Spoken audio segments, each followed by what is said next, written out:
Bonjour à tous, j'espère que vous allez excellemment bien. Aujourd'hui on se retrouve pour parler cyclisme, pour faire le débrief de la troisième étape du Tour d'Italie. On va revenir sur cette étape qui était plutôt destinée aux sprinteurs et puis on va voir avec le résumé du jour, avec le débrief de cette journée, top flop bilan des Bleus, si ça a été vraiment le cas. N'hésitez pas à vous abonner à la chaîne, à réagir dans les commentaires, à mettre un pouce bleu, à partager la vidéo sur les réseaux sociaux, notamment auprès de vos proches, si vous pensez que ça peut les intéresser.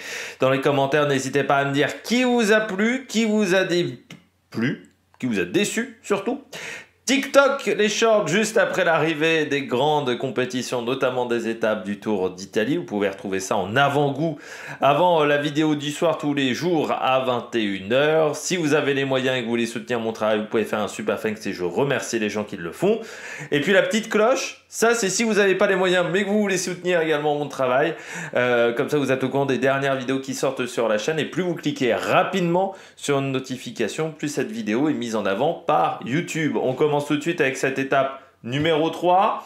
Le résumé du jour de cette étape numéro 3, eh bien, un début de journée extrêmement calme sur cette étape. Pas d'échappée pendant de nombreux kilomètres. Une moyenne même qui était extrêmement lente. On était à 37,9, en dessous même des 38 km/h pendant les premières heures de course. Et à la fin, on est à 42,5. C'est-à-dire qu'on a vraiment énormément accéléré le rythme. Sur la fin de journée, il faut attendre 116 km de l'arrivée pour avoir la première attaque de Lilian Calmejane qui sera dans un premier temps repris. C'est pas grave, 2 km après, il fera une deuxième attaque avec Ballerini. Les deux hommes qui vont se retrouver en tête du grimpeur de l'U, où Calmejane prend les points de la montagne. Et à ce moment-là, il décide de laisser tomber. Ballerini ne sait pas trop quoi faire. Bon, il voit que l'écart n'augmente pas véritablement, donc il décide également de se relever, ce qui mettra quand même pas mal de temps, une bonne dizaine de kilomètres avant d'être pris par l'échappée. À 92 km 500 de l'arrivée, il y a une légère chute d'Einer Rubio. On ne sait même pas s'il est tombé, il a juste mis pied à terre. Mais c'est pour vous dire que vraiment, il ne se passait pas grand-chose. On arrive au sprint intermédiaire à 87 km de l'arrivée. Là, quand même, un gros petit tempo, c'est en haut d'une bosse. Et à ce petit jeu-là, c'est Jonathan Milan qui prend les points devant Olaf Koy. Alors que du côté de la Alpecin, on s'est complètement raté. Olaf Koy prend la troisième place parce que ce n'est pas Caden Groves qui prend les points, mais Jensen, son équipier, qui ne s'est pas aperçu qu'il avait personne dans sa roue. Pendant une dizaine de kilomètres, voilà, le rythme reste gentillet, paisible. Et puis, on réaccélère car il y a l'Intergiro à 69 km de l'arrivée. Intergiro où Milan prendra les points, mais surtout 24 coureurs vont s'isoler en tête de la course et on retrouve la plupart des sprinteurs. On retrouve Laporte, on retrouve Van Poppel, Milan, Caden Groves, Dainese également du côté de la Tudor. Ce petit groupe-là qui va prendre bien 1 minute 20 d'avance. Ce qui fait que derrière, on est obligé de rouler. Et il va y avoir un énorme tempo fait par le groupe de derrière, par le peloton, notamment Polti Movistar, qui vont faire un gros tempo, ce qui fait que ça va créer une cassure. Et dans cette cassure, en plein d'une descente, on retrouve notamment Hülkenberg de Piégé et Romain Bardet, qui sont les deux hommes principaux. Le temps que tout se remette en place, ça va prendre quand même une bonne trentaine de kilomètres. Il faut attendre 40 km de l'arrivée pour avoir un peloton complet. Il reste encore un sprint à ce moment-là, c'est le sprint bonification. Et c'est Swift qui est le vainqueur de ce sprint, Ben Swift, du côté de la Ineos qui prend les 3 secondes de bonification, 2 secondes pour Geraint Thomas, 1 seconde 2 secondes pour Tadej Pogačar, 1 seconde pour Geraint Thomas, je vais y arriver. Et puis ensuite, on est sur un rythme qui est rapide, on sent qu'on commence à préparer le sprint. Et puis Ineos fait un gros tempo dans le final, dans cette fameuse côte qui était entre 4 km 500 et 3 km de l'arrivée. Eh bien, vous avez Thymen Arensman qui fait un gros tempo, Geraint Thomas qui reste dans sa roue. Et puis, il y a l'attaque de Mikael Honoré, suivi tout de suite par Pogačar et Geraint Thomas qui se dit, là, faut pas que je les laisse partir les deux, donc il suit également derrière. Ce petit groupe qui va compter 5-6 secondes d'avance sur le peloton, Mikael Honoré qui n'arrivera pas à suivre la cadence de Pogacar. Geraint Thomas qui aura du mal également à prendre des relais. 1 km 300 de l'arrivée, dernier virage, qui se passe sans encombre du côté du peloton, mais avec toujours ces deux hommes qui sont en tête, avec toujours 5-6 secondes d'avance, et puis ils sont repris à 600 mètres de l'arrivée où nous avons à ce moment-là un sprint. Et on pense dans un premier temps que c'est plutôt Milan qui va s'imposer côté gauche de la route, mais par un trou de souris côté droit, eh bien Tim Merlier va réussir à le sauter sur la ligne. Et donc c'est le Belge qui s'impose devant Milan et Girmay qui prend la 3e place juste devant Jente Biermans. Les sondages de cette étape. Eh bien, il y avait 2 sondages. La première question que je vous ai posée ce matin, Tadej Pogacar va-t-il se débarrasser du maillot rose sur une étape? Vous m'avez dit non à 64%, oui à 36%. Eh bien, on le verra dans cette première semaine.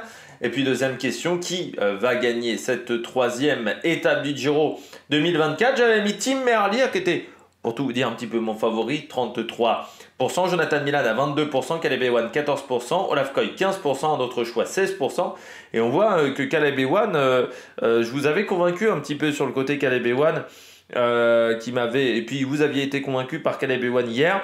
Eh bien, ça ne s'est pas extrêmement bien passé pour le coureur australien aujourd'hui. La note de l'étape, j'ai mis un 13 sur 20. Pourquoi j'ai mis 13 sur 20? En fait, très clairement, sur cette étape-là, j'étais assez emmerdé pour la noter.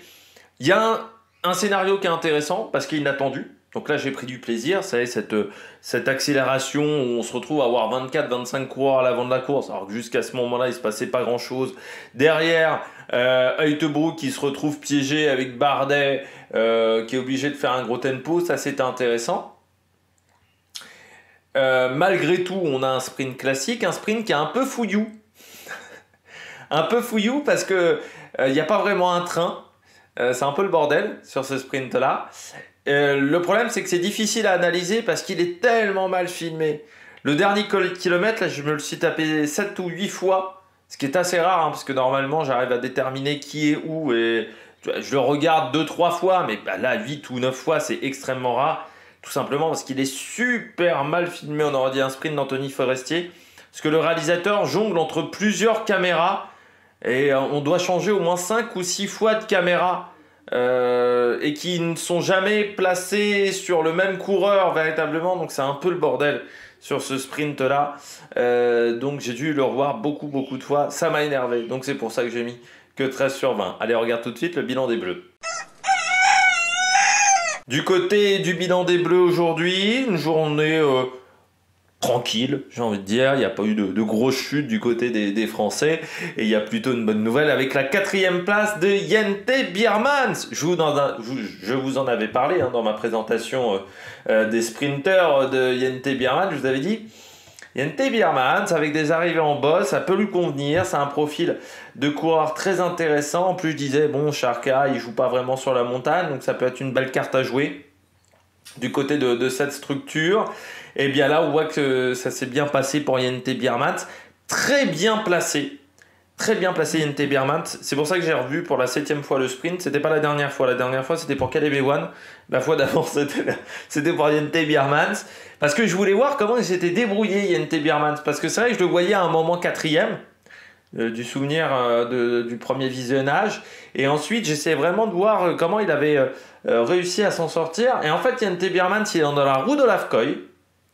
Donc il est plutôt 5-6, donc c'est plutôt pas mal. Il est dans la roue d'Olaf Koy. Et quand Milan va commencer à faire son effort, parce que Milan anticipe un petit peu son sprint côté gauche de la route, eh bien il va tout de suite prendre la roue de Milan. Et ce mouvement-là, c'est ce qui lui permet d'être 4 et ce qui lui permet d'éviter d'être peut-être 7 ou 8. Ce qui aurait été le cas s'il était resté dans la roue d'Olaf Koy. Et ce petit mouvement-là, ce petit moment, cet instinct qu'il a eu à ce moment-là de changer de roue, eh bien, ça lui a vraiment bien servi avec cette belle 4e place. Et il n'est pas très loin de Girmay. Jente Biermans, il finit bien son sprint parce que vraiment, c'était une belle étape pour le Belge. Bonne nouvelle, ça fait 80 points UCI pour Arkea. Et contrairement à Jaiko Caleb qui en prend 10, ça veut dire 70 points de reprise sur cette formation-là. Donc ça, c'est plutôt une bonne nouvelle. Je parle par rapport à Cofidis, on reprend également des points, on reprend 45 points.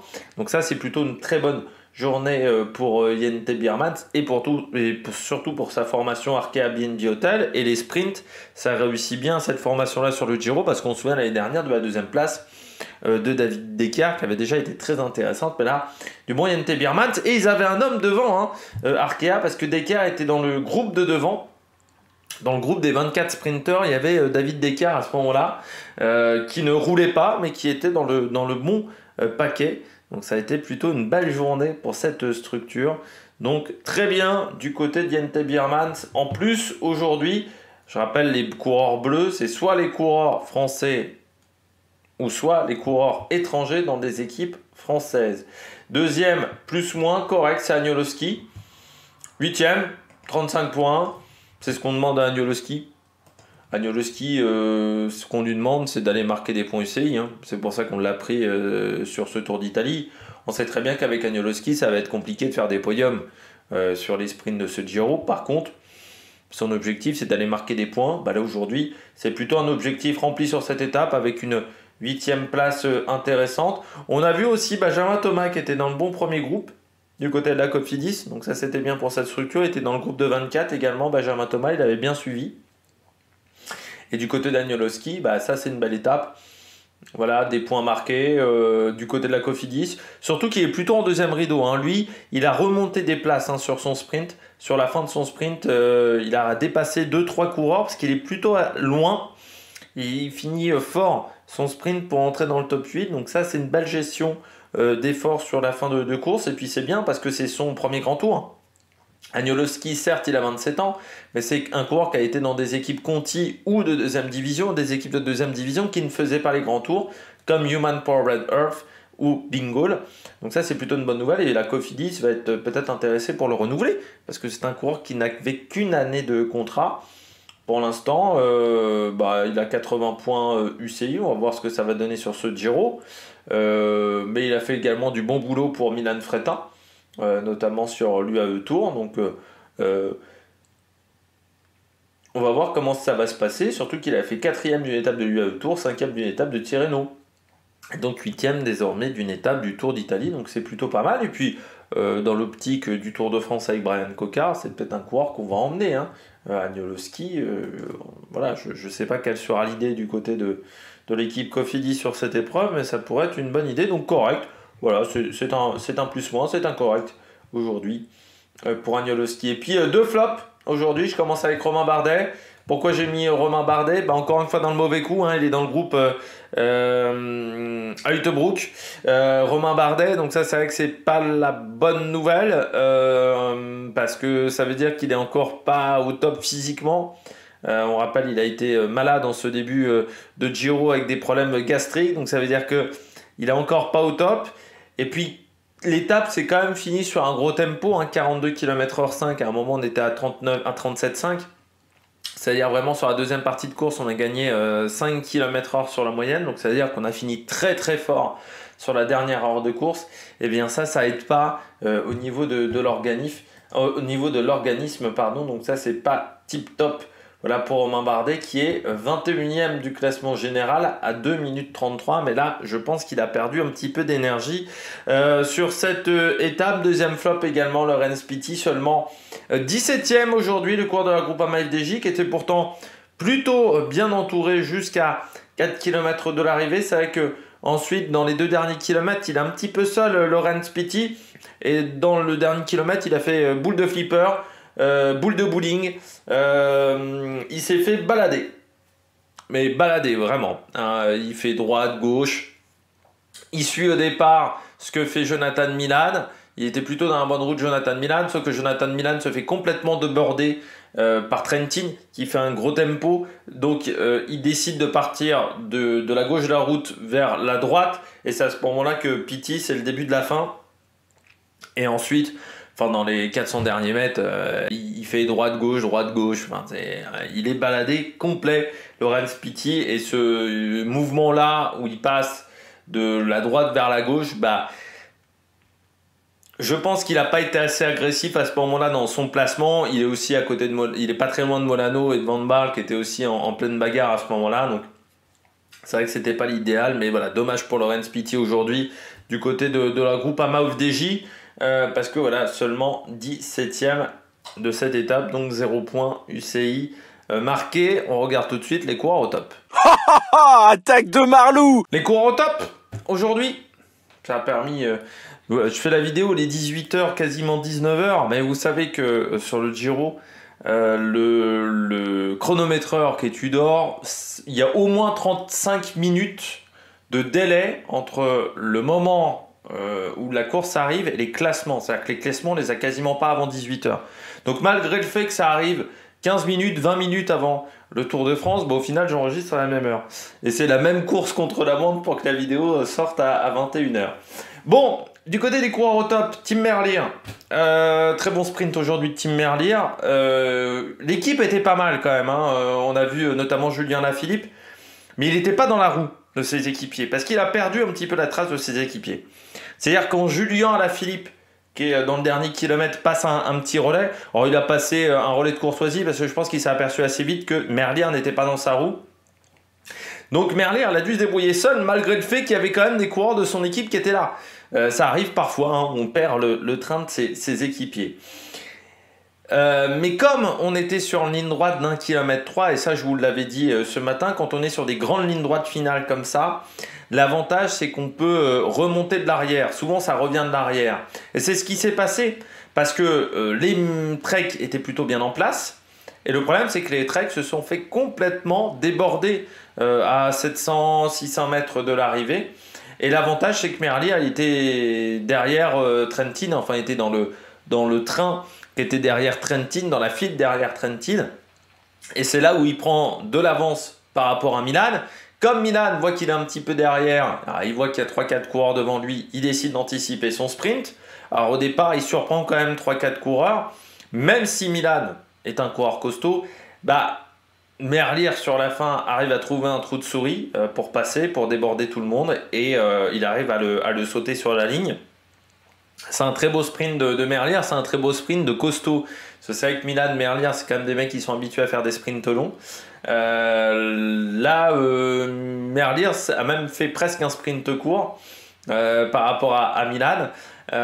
Mais il s'en sort super bien et puis il a montré toute son habileté sur un vélo, parce que faut réussir à passer par le petit trou, parce qu'il y en a peut-être certains qui auraient valdingué 15 coureurs avec eux. Et puis derrière, faut pas perdre d'énergie aussi, faut pas paniquer. Et là, on voit toute l'expérience de Merlier. C'est quand même un coureur qui a plus de 30 ans. Donc il a maintenant plus de 10 saisons dans les pattes au niveau des coureurs cyclistes. Et ça, c'est l'avantage. C'est-à-dire qu'il a tout vu un petit peu Merlier. Donc il sait à quoi s'attendre.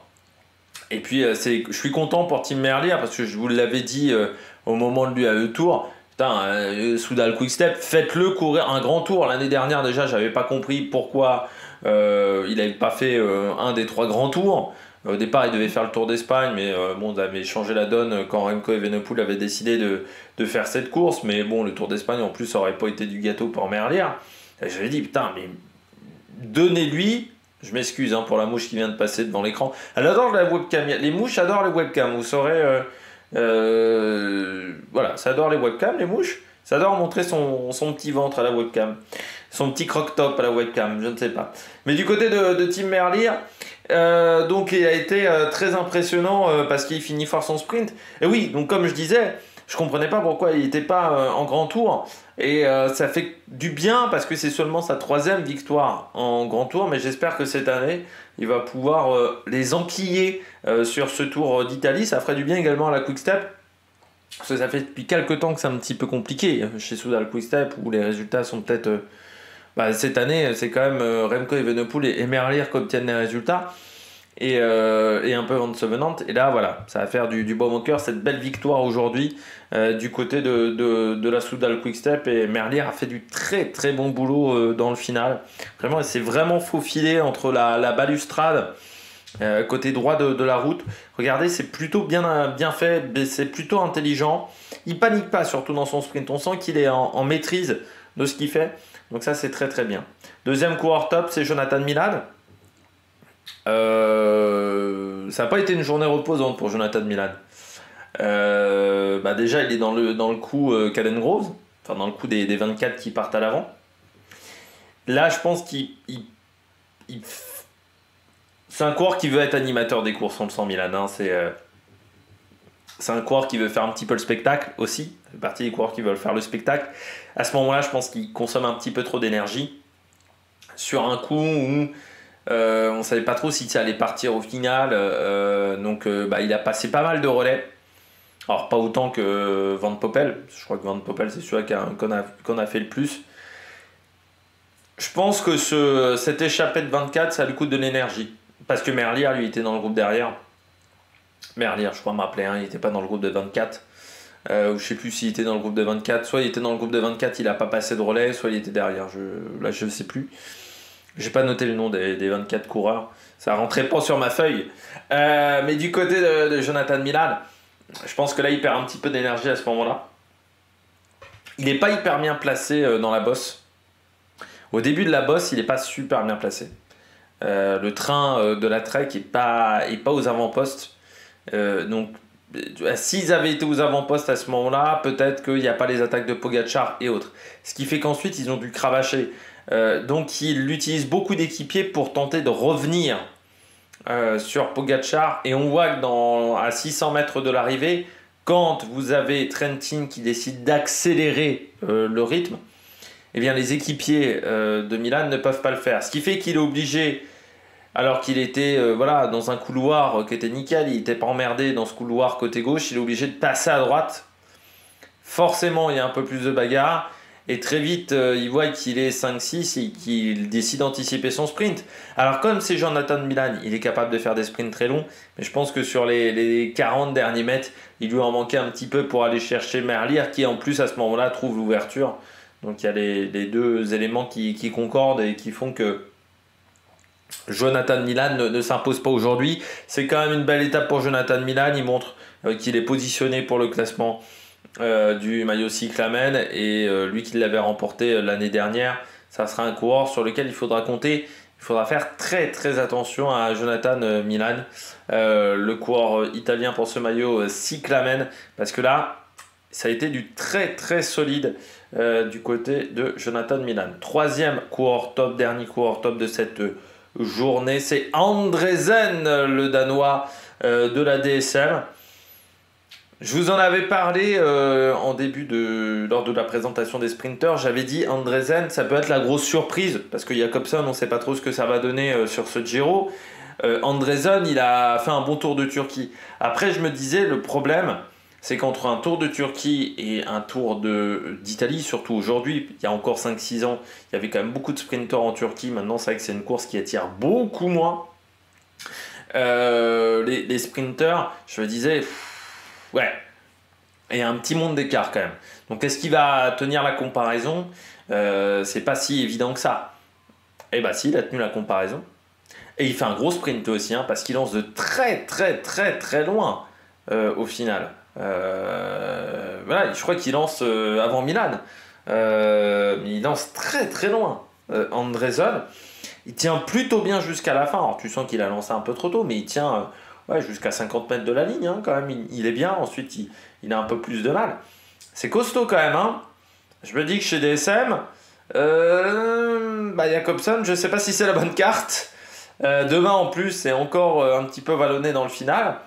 Mais Andresen, costaud. S'il lance un peu plus tard, ça peut peut-être le faire. Si le train de la DSM se met peut-être un peu à son service, ça peut peut-être le faire aussi. Mais très intéressant ce qu'a produit le Danois. Solide, surtout qu'il a 21 ans, hein. Il est jeune, hein. Andresen.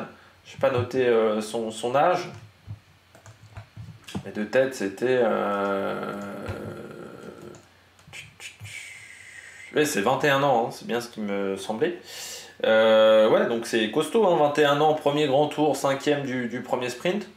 Solide, du côté de Tobias Lund Andresen. Il est en pleine bourre, en pleine confiance, donc c'est peut-être ça aussi qui explique ses résultats. Hein. 6e d'une étape de Paris-Nice, et puis surtout 3 victoires sur le Tour de Turquie.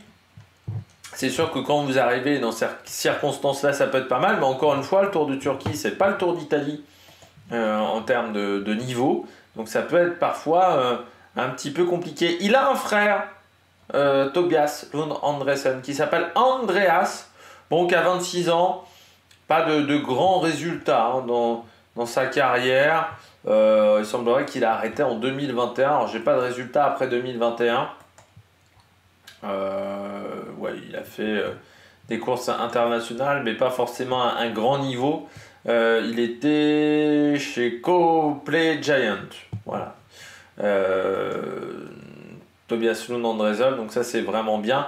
Pur produit de la DSM aussi, hein. C'est-à-dire que dans l'équipe de développement depuis 2021, dans l'équipe 1 depuis 2023. Donc voilà, coureur intéressant. Moi je vais le suivre hein, sur les prochains sprints dès demain, Andresen, parce que je ne sais pas si on utilisera Jakobsen ou Andresen demain du côté de cette formation. Ça peut être une bonne carte Andresen par rapport à Jakobsen pour cette structure. On passe tout de suite au bonnet d'âne. 3 coureurs au top, 3 bonnets d'âne aujourd'hui du côté de cette vidéo, et je commence avec Caden Groves. Il a mis beaucoup d'énergie depuis le début de la course, Caden Groves, notamment pour prendre les sprints intermédiaires. Je crois que ça a vraiment manqué dans le final aujourd'hui. Ça fait depuis 3 jours qu'il fait tout pour aller chercher les points du sprint intermédiaire. Il fait le job à chaque fois. Là, on a quand même senti que dans le final, il manquait un petit peu de monde autour de Caden Groves quand même. Il manquait beaucoup de monde et son sprint n'est pas exceptionnel. Hein. Vraiment, j'ai regardé, j'ai essayé de me concentrer sur lui, sur les quelques images d'hélicoptère qu'on avait dans le dernier kilomètre. Ouais, il a beaucoup de mal à faire un vrai effort costaud, quoi. Donc il se retrouve un petit peu en difficulté, Caden Groves.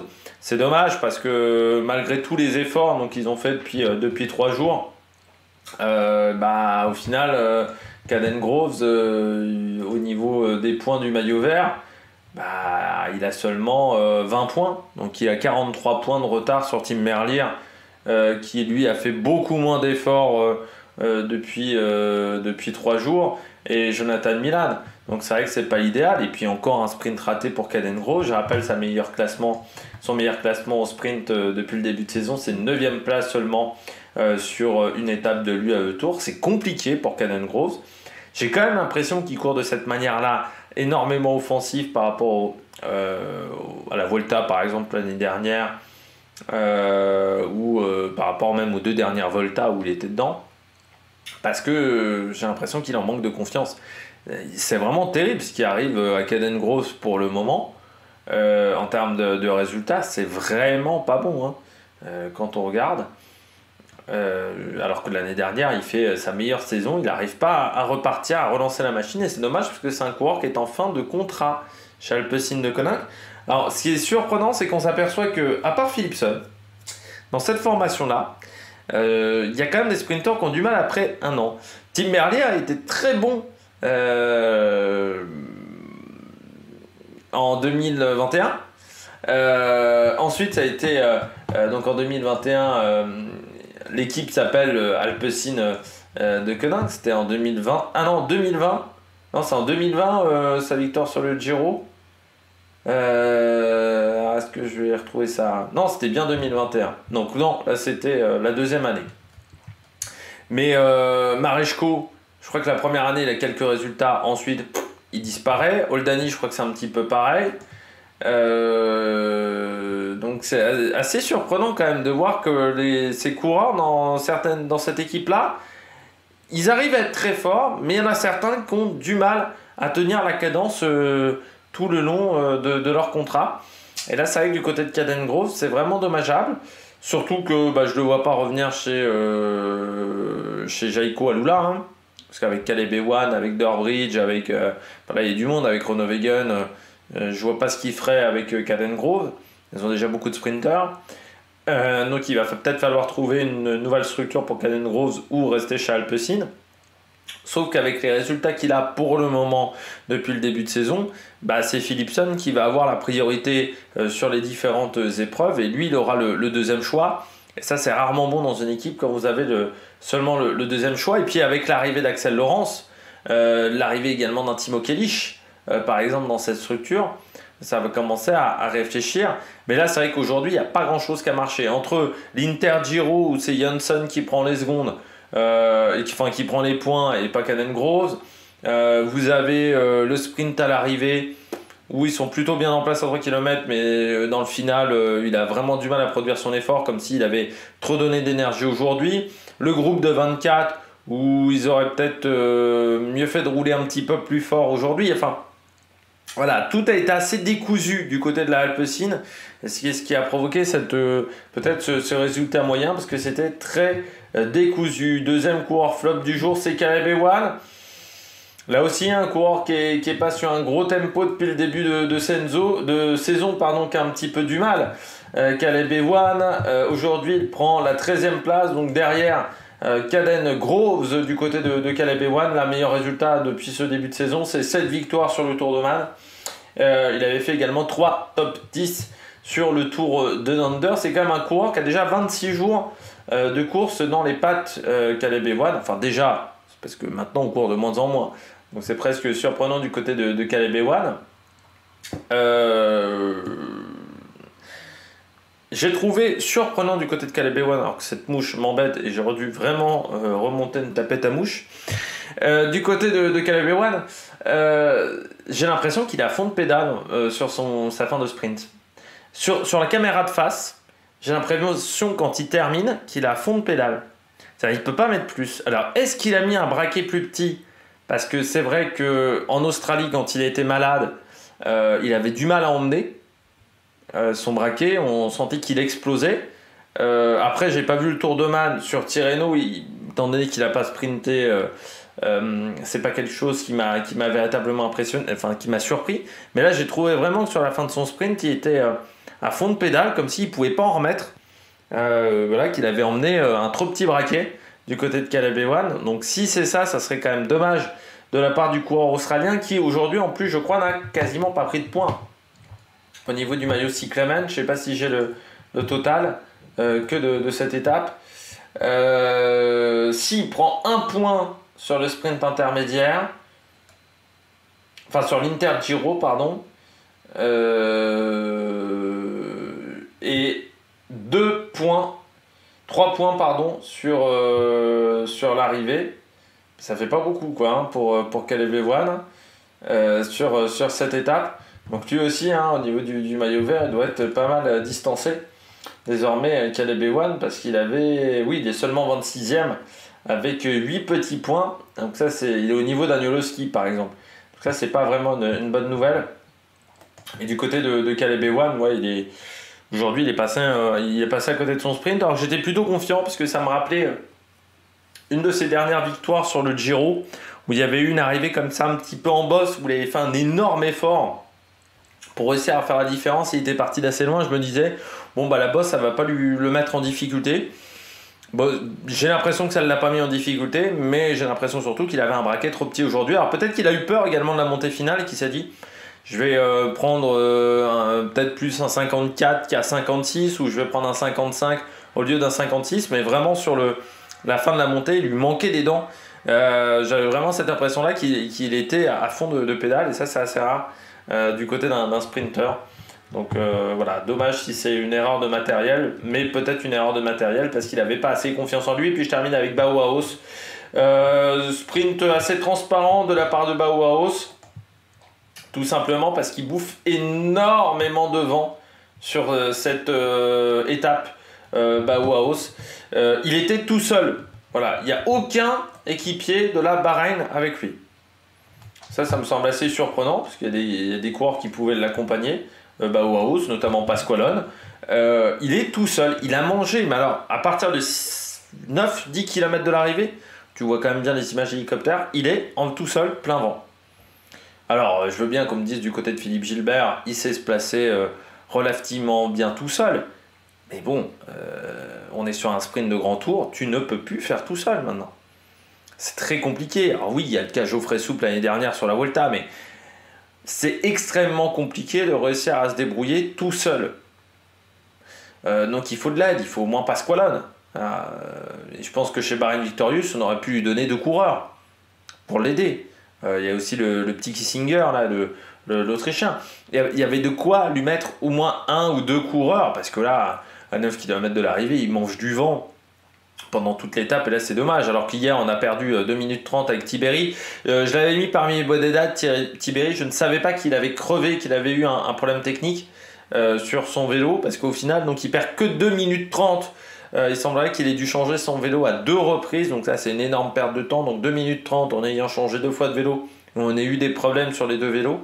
C'est plutôt au final pas mal au niveau de la condition physique. Mais du côté de Bauhaus, oui, tu peux pas t'en sortir tout seul.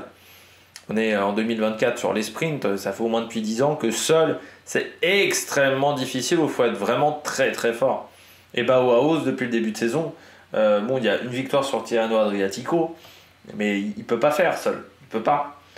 Donc ça serait bien de l'aider, mais le problème c'est que ça fait depuis 2019 qu'il est chez Bahreïn, parce que c'est un coureur qui est aussi en fin de contrat, et qu'il n'est jamais aidé. Il est tellement de fois souvent seul, Bauhaus. Je trouve ça terrible parce que c'est un coureur qui a pour moi du talent, qui a un bon petit niveau. Mais alors le nombre de fois où je l'ai vu tout seul, obligé de se démerder, de se tripatouiller tout seul, c'est très régulièrement. Et ça, dans le monde du cyclisme moderne, dans les sprints modernes, il faut avoir un collectif autour de soi. Un sprinter a besoin d'un collectif. Bauhaus aujourd'hui tout seul, ça ne pouvait pas le faire. Donc dommage pour le coureur allemand. Allez, on regarde tout de suite les différents classements.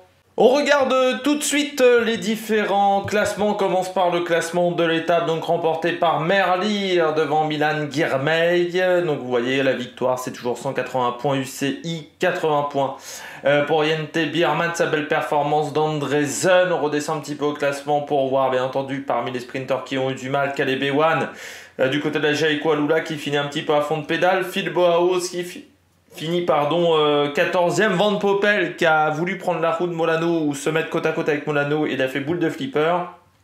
Et puis donc Laurens Pitti qui prend la 17e place. Du côté du classement général, pas de grands changements, pas de bouleversement du côté de ce classement général. Bon voilà, Pogacar, Geraint Thomas, il n'y a plus que 46 secondes d'écart entre les deux. Et puis Daniel Felipe Martinez, on est à 47. Rubio gagne une position, mais c'est à cause des places sur les 3 premières étapes où il passe devant Hülkenberg. Du côté du classement du maillot vert, c'est Tim Merlier qui est en tête à égalité avec Jonathan Milan.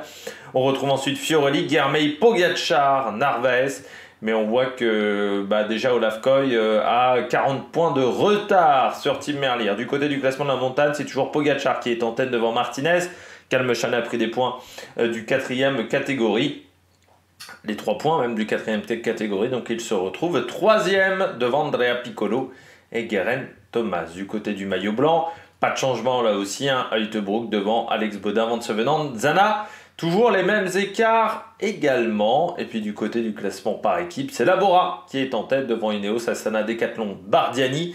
Là aussi, pas de changement. Nous on se retrouve demain 7h pour faire le débrief, enfin la présentation déjà de l'étape numéro 4, il y aura le débrief demain. Mot-clé pour cette étape numéro 4, Milan-San Remo. Vous allez comprendre pourquoi demain à 7h, ou pour ceux qui ont déjà vu le parcours de cette étape numéro 4. N'hésitez pas à vous abonner à la chaîne, à réagir dans les sondages, à mettre un pouce bleu. Et puis nous, on se retrouve pour de nouvelles aventures sur la Méric Production. Ciao, ciao!